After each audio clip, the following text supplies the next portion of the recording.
Quand il s'agit de manipulation, il s'agit toujours de jouer sur les émotions, sur les besoins de quelqu'un. La grande différence entre convaincre et manipuler, c'est la bonne intention du départ. Madame Maganzana, c'est Dani, bonjour. Bonjour Nabila. Je vous remercie d'avoir accepté notre invitation aujourd'hui. Merci beaucoup. Alors, vous allez nous parler de la manipulation. Oui. Justement, la première question qui se pose et qui s'impose, quels sont les repères pour reconnaître cet acte de manipulation en entreprise? La manipulation n'est pas un sujet facile, c'est un mot qui tombe dans l'oreille et qui est assez dur à entendre. Quand il est prononcé, c'est toujours un peu en termes d'accusation. Donc, ce que je voulais vous proposer aujourd'hui, c'est de voir la manipulation sous un angle technique. Parce que c'est en dissociant le côté justement émotionnel du côté technique qu'on peut éventuellement faire face à des actes de manipulation. Pour commencer, peut-être une petite définition. La manipulation, c'est tout simplement un exercice d'influence non éthique. Ça veut dire qui ne tient pas compte du respect de la personne en face, qui a comme objectif de l'amener à prendre des décisions qui sont par exemple nocives à son propre intérêt, et qui a comme objectif aussi de changer ses opinions dans le but de réaliser les bénéfices de celui qui amène la personne à prendre ses décisions. C'est aussi le fait de profiter soit des connaissances insuffisantes de la personne dans un domaine donné, soit par exemple de son état émotionnel fragile. Un jour ou un autre, chacun d'entre nous peut être victime d'une manipulation malveillante. Pour consoler tous les lecteurs du matin, on peut dire que nous exerçons cette influence plus ou moins non éthique toute la vie, dès la jeune enfance. Enfin, on sait très bien que les enfants sont d'excellents manipulateurs. Et toute l'astuce, c'est de contenir la manipulation dans les normes, de ne pas franchir la ligne rouge qui marque vraiment les dégâts chez une autre personne, que ces dégâts peuvent être aussi bien matériels que émotionnels.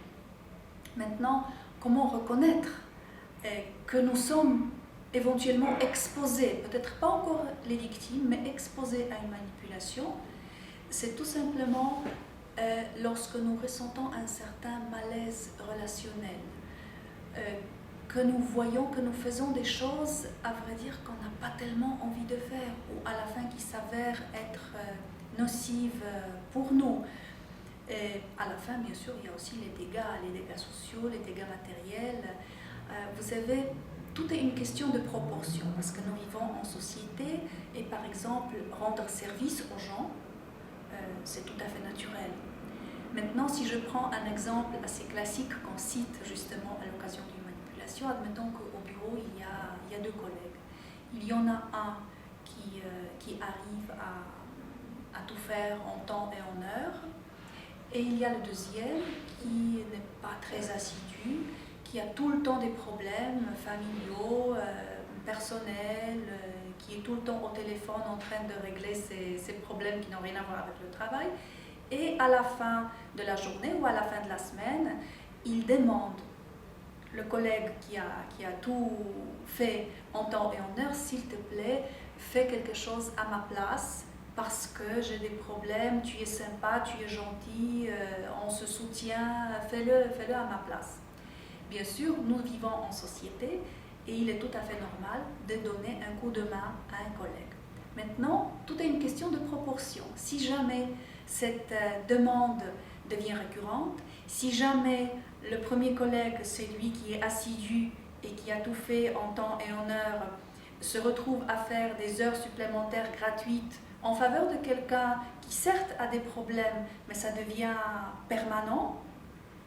Donc, de facto, il se met dans une situation de travailler à la place de quelqu'un, et plus ça dure, plus ça devient, entre guillemets, normal. Donc, la première personne qui, de nouveau, revient avec cette demande, s'il te plaît, cette fois-ci encore, voilà le nouveau problème qui m'est arrivé, parce que c'est jamais le même problème, c'est chaque fois quelque chose de nouveau, et elle est en train de manipuler son collègue tout simplement pour qu'il continue à faire le travail à sa place et qu'il continue à le faire d'une manière permanente. Donc là, on est dans un cas de manipulation classique. Pourquoi est-on si vulnérable à la manipulation? Vous savez, les racines de notre vulnérabilité se trouvent dans notre nature profonde. La nature profonde humaine, elle est émotionnelle. Donc, quand il s'agit de manipulation, il s'agit toujours de jouer sur les émotions, sur les besoins de quelqu'un, les besoins d'être aimé, apprécié. Le fameux collègue que je viens de citer, qui dit voilà, je m'adresse à toi parce que je sais que tu es le meilleur, je sais que tu es sympathique, tu es mon seul vrai ami. Ce sont les arguments qu'on avance et ce sont bien sûr les arguments émotionnels. Donc la peur aussi de rejet. Si on entend, mais écoute, entre collègues, il faut faire ça, sinon ça sert à quoi d'être copain? Tout ceci appartient à la catégorie de manipulation douce, émotionnelle, et c'est à ça que nous sommes sensibles. Maintenant, une fois quand on rend par exemple service à quelqu'un, on aura du mal à refuser le même service lorsqu'il nous le demande la deuxième fois.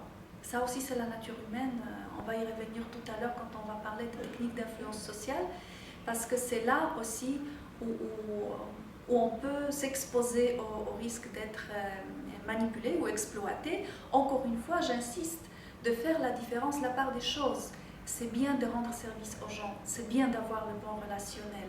Donc il ne s'agit absolument pas, à partir d'aujourd'hui, de répondre non à toutes les demandes qu'on nous adresse, parce que nous sommes à tour de rôle dans le rôle de celui qui demande et de celui qui reçoit.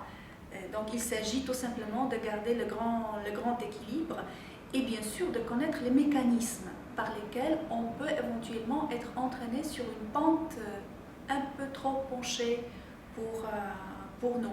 Disons que la grande différence entre convaincre et manipuler, c'est la bonne intention du départ.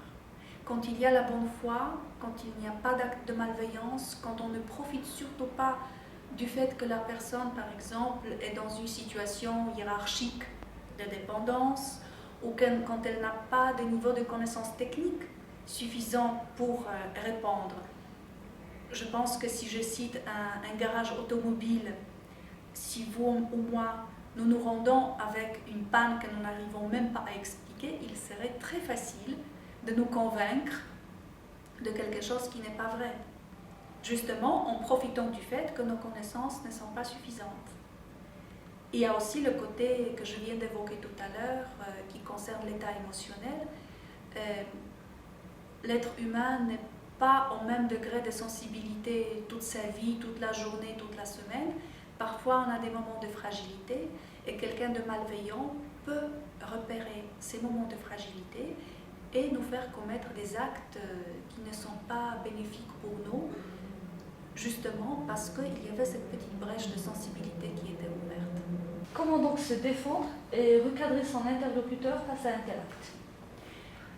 Pour commencer, il faut savoir face à quel interlocuteur nous nous trouvons. Il y a des interlocuteurs particulièrement, disons, difficiles du point de vue relationnel, notamment lorsqu'il s'agit de quelqu'un de proche, surtout de la famille proche, lorsqu'il s'agit d'un supérieur hiérarchique, ou bien quand il s'agit, par exemple, d'un intervenant externe, un investisseur, un banquier. Enfin, on voit qu'il est en train, par exemple, de nous soutirer des informations pour en profiter, faire quelque chose, mais parfois on se laisse faire.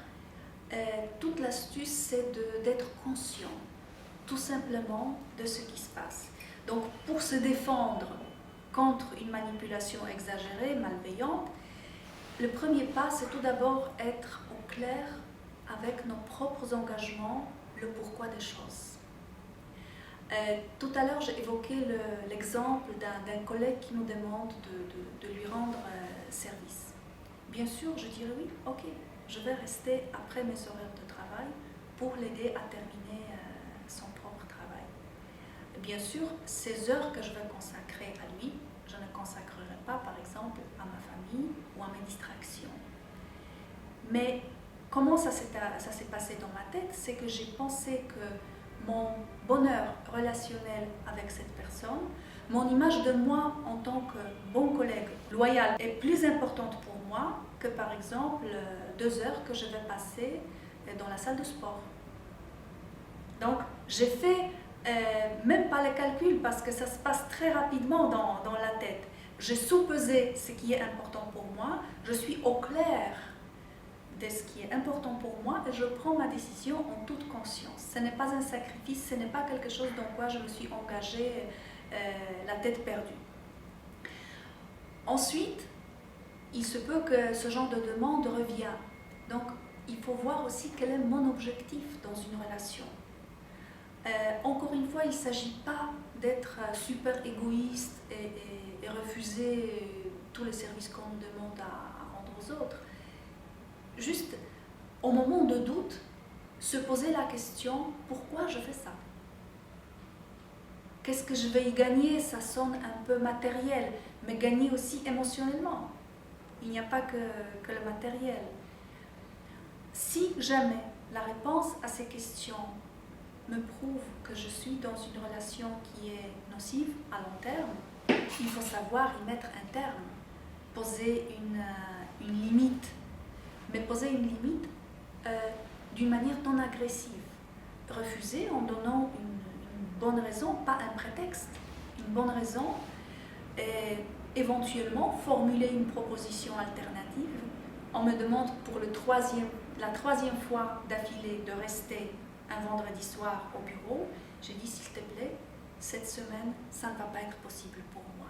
Je t'ai déjà consacré les 2 vendredis précédents et ce vendredi-là, j'ai quelque chose d'important à faire. Je pourrais t'aider par la suite, si tu veux, mais pas cette fois-ci. Et ce refus-là, il faut qu'il vienne au bon moment. Parce que si nous nous retenons un peu trop à le dire, ça risque de nous acculer dans une sorte d'agressivité. C'est-à-dire, c'est l'effet cocotte-minute. Je ne dis rien, je réponds oui à tout, et à un moment donné, paf, il y a une réponse qui vient, qui est très très forte. Même la personne en face, elle ne s'y attendait pas. Hein. Elle me dit, voilà, mais tu étais toujours gentil avec moi, ça s'est bien passé, je pensais que ça te fait plaisir de me rendre service. Et tout d'un coup, je vois qu'il y a un problème. Donc cette posture assertive de refus bien argumenté doit venir au bon moment. Il ne faut pas que je me sente déjà trop mal à l'aise à ce moment-là. Et bien sûr, par la suite, il faut écouter ce que dit l'autre personne. Là, il y a l'écoute, le dialogue qui s'engage, ce qui fait qu'on s'éloigne un peu de la zone de manipulation. Le recours à un coach est-il toujours recommandé pour mieux gérer cette situation? Je ne dirais pas toujours, ça dépend des besoins individuels. Parfois, dans des cas de troubles de personnalité, de dépendance affective, on a même besoin de recourir à un thérapeute, hein, même pas un coach, un thérapeute. Donc, ce qui peut être intéressant dans le recours à un coach dans ce cas de figure, c'est que le plus souvent, dans la manipulation poussée, je ne parle pas de la petite manipulation quotidienne, je parle des personnes vraiment qui manipulent les autres, souvent le manipulateur isole sa victime. La personne qui est manipulée a l'impression qu'elle est seule au monde. Et elle se débat avec ses pensées, elle essaye de refuser, mais elle n'y arrive pas, elle se met dans des situations impossibles. Donc, dans ce genre de situation, si elle peut parler à un coach, par exemple, d'une manière rationnelle, d'être au clair avec ce qu'elle pense, d'avoir un feedback neutre, objectif, ça peut l'aider à mieux s'en sortir, à s'en sortir en tout cas plus rapidement, ça c'est sûr. Vous savez, la manipulation, tout comme l'influence éthique courante exercée tous les jours par les commerciaux ou les personnes qui tout simplement, entre guillemets, vendent leurs idées, elle se différencie par la bonne ou mauvaise intention, mais les techniques d'influence restent les mêmes. Donc il est intéressant de connaître ce qu'on appelle les techniques d'influence sociale. Elles ont été regroupées par le sociologue américain Robert Cialdini au nombre de 6, disons selon les grands traits. Après, elles sont beaucoup plus nombreuses si on les détaille. Et notamment la réciprocité, conséquence et engagement, preuve par la masse, rareté, sympathie et autorité. Dans chacune de ces catégories, vous trouvez les mécanismes d'interréagir avec les gens qui font que les gens sont plus amenés à accepter les propositions des autres, parce que c'est ça aussi la manipulation. Si on connaît ces techniques de point de vue éthique, par exemple, on fait une formation à un groupe des agents commerciaux pour qu'ils puissent convaincre les clients d'acheter un produit. Ça les aide à argumenter. Et si on enseigne ces mêmes techniques à toute personne, monsieur et madame tout le monde, ça l'aide à reconnaître à quel moment elle peut être ou il peut être exposé à une tentative de manipulation, donc d'influence non éthique. Si vous voulez, la grande conclusion que l'on peut tirer de toute cette pensée autour de la manipulation, c'est qu'il faut surtout garder le bon sens. Le bon sens, savoir ce qui est important pour nous, garder la capacité de raisonner, de dialoguer, ne pas tomber dans l'excès émotionnel. Et ça aussi, ce sont des méthodes pour nous aider à ne pas devenir une vraie victime d'un manipulateur.